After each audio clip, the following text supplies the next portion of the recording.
আসসালামু আলাইকুম ওয়া রাহমাতুল্লাহি ওয়া বারাকাতুহু। সম্মানিত ভাই বোন, আমরা প্রত্যেকেই জানি যে আমাদের চিরশত্রু, আমাদের প্রথম এবং প্রধান শত্রু, তার নাম হলো শয়তান। শয়তান আমার আপনার কেমন শত্রু? শয়তান হলো আমাদের গোপন শত্রু, আমাদের প্রকাশ্য শত্রু, আমাদের চিরশত্রু। শয়তান যে আমাদের শত্রু অসংখ্য অসংখ্য হাদিস দ্বারা প্রমাণিত এবং কোরআনুল কারীমের অসংখ্য আয়াত দ্বারাও প্রমাণিত।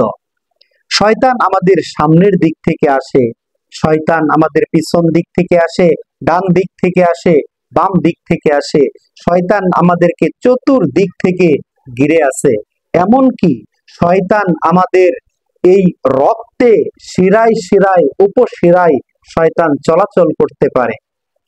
তাহলে আমাকে আপনাকে এটা বুঝতে হবে, শয়তানের ক্ষমতা আছে আমাদেরকে পথভ্রষ্ট করার। কিন্তু শয়তান চ্যালেঞ্জ যখন করেছিল আল্লাহ তাআলার কাছে, শয়তান একটা কথা বলেছে, মহান রব্বুল আলামিনকে একটা কথা বলেছে। শয়তান বলেছে, যারা তোমার বান্দা আমি তাদের সাথে পারবো না, তাদের উপর আমার কোনো ক্ষমতা নেই। তাই সম্মানিত ভাই বোন, আমি আপনি দাবি করি আমরা তো মহান রব্বুল আলামিনের বান্দা। তাহলে আমরা যদি মহান রব্বুল আলামিনের প্রকৃত বান্দা হয়ে থাকি, তাহলে শয়তান তো আমাদের সাথে পারার কথা না, কিন্তু শয়তান তো আমাদের সাথে পারতেছে, শয়তান তো আমাদেরকে পথভ্রষ্ট করতেছে। আমরা তো সবসময় শয়তানের পদাঙ্ক অনুসরণ করেই চলছি।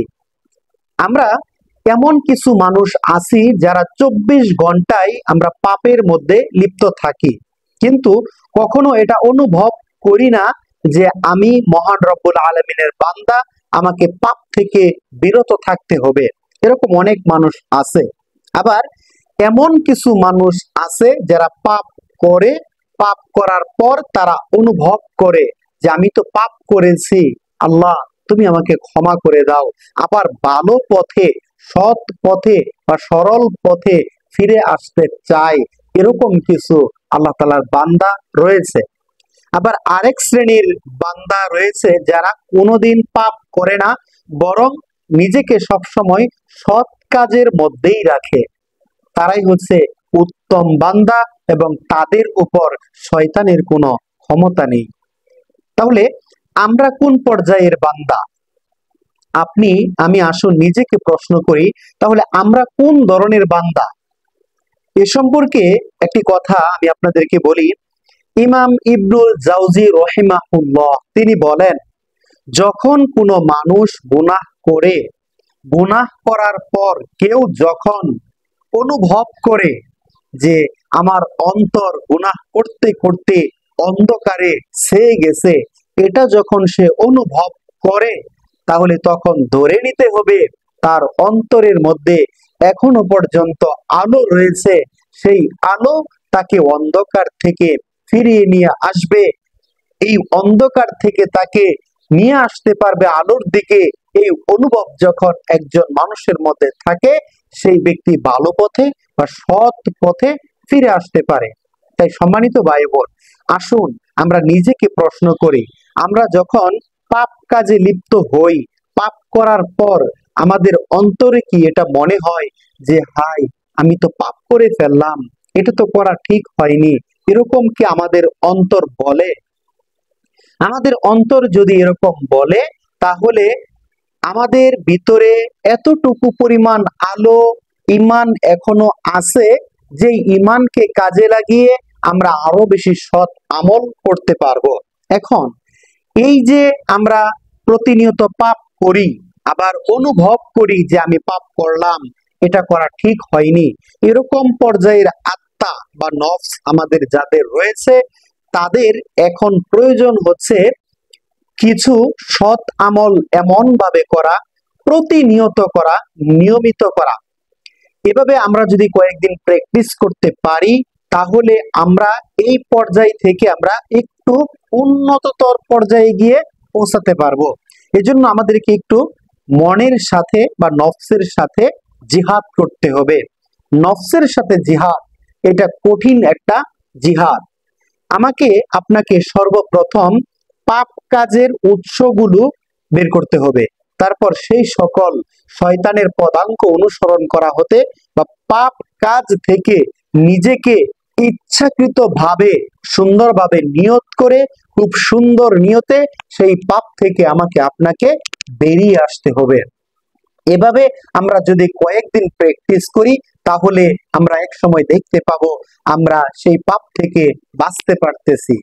আর আমাদের অন্তর কিন্তু ঠিক এরকম এরকম কিন্তু বর্তমানে আমাদের অন্তর রয়েছে যে আমরা পাপ করি আবার অনুতপ্ত হই, অনুভব করি। তাহলে ফিরে আসাটা আমাদের জন্য কেন কঠিন হচ্ছে এটা আমাকে আপনাকে প্রথমে বের করতে হবে। আমরা ফিরে আসতে পারতেছি না, এর কারণ হলো আমরা গুনাহের মধ্যে অভ্যস্ত হয়ে গেছি।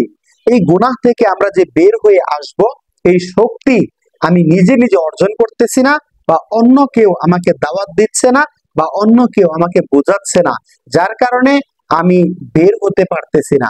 একটু কাউন্সিলিং যদি আমরা করে থাকি, একটু অনুভব যদি আমরা করতে পারি, তাহলেই কিন্তু আমরা এই জায়গা থেকে আমরা ফিরে আসতে পারবো। এই জন্য সর্বপ্রথম নিয়ত করতে হবে পাপ থেকে বেরিয়ে আসার জন্য, সঠিক একটা নিয়ত।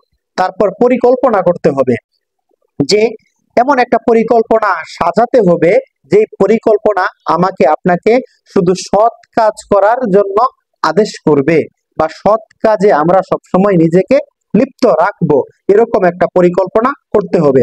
আর ইবাদতের মধ্যে অবশ্যই ধৈর্য ধারণ করতে হবে, সবর করতে হবে, সুন্দরভাবে ইবাদত করতে হবে, তারপর মনোযোগ সহকারে ইবাদত করতে হবে।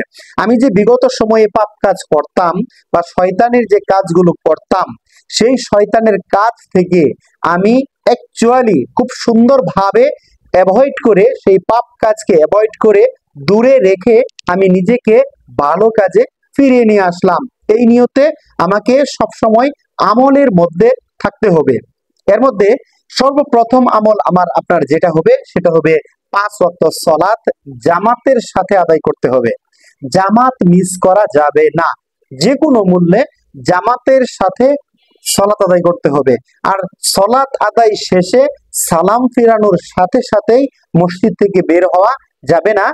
5 থেকে 10 মিনিট সময় আমরা হাতে রাখবো জিকির করার জন্য, আল্লাহ তাআলাকে স্মরণ করার জন্য, আল্লাহ তাআলার কাছে সাহায্য চাওয়ার জন্য, আল্লাহ তাআলার কাছে দোয়া করার জন্য। আর এর মধ্যে যখন আমরা দোয়া করব তখন আমরা এমন ভাবে দোয়া করব যাতে করে আমাদের চোখ দিয়ে পানি বের হয়, চোখ দিয়ে যেন পানি বের হয়। এই চোখ দিয়ে এক ফোঁটা পানি আমাকে আপনাকে বের করতেই হবে। এভাবেই দোয়াকে সাজাতে হবে যাতে করে আমার চোখ দিয়ে পানি বের হয়। আর দোয়া করার সময় অবশ্যই আপনি কিভাবে দোয়া করব এর পরিকল্পনাও করতে হবে। পরিকল্পনা করা ছাড়া আপনি কোনো কাজে সফলতা অর্জন করতে পারবো না। কি দুনিয়াবি কাজ, কি আখিরাতের জন্য কাজ, কোনো কাজই আপনি করতে পারবো না। প্রতিদিন আমাদেরকে কোরআনুল কারীম তিলাওয়াত করতে হবে, এর জন্যেও আমাকে আপনাকে পরিকল্পনা করতে হবে। পরিকল্পনা ছাড়া আপনি প্রতিনিয়ত নিয়মিত কোরআনুল কারীম তেলাওয়াত করতে পারবো না, কারণ শয়তান চায় আপনি যেন সৎ কাজে নিয়মিত না থাকি। এটাই শয়তানের মূল লক্ষ্য এবং উদ্দেশ্য। কিন্তু আমাদের মূল লক্ষ্য এবং উদ্দেশ্য হলো শয়তানের কাজ থেকে নিজেকে বাঁচিয়ে রাখা। এই জন্য কি করতে হবে? সর্বোচ্চ পর্যায়ে গিয়ে নফসের সাথে জিহাদ করতে হবে। এই দেহ, এই মন ইচ্ছাকৃতভাবে ইবাদত করতে চাইবে না। আর যদিও চায় তাহলে শয়তান এসে এখানে আমাকে আপনাকে বাধা প্রদান করবে।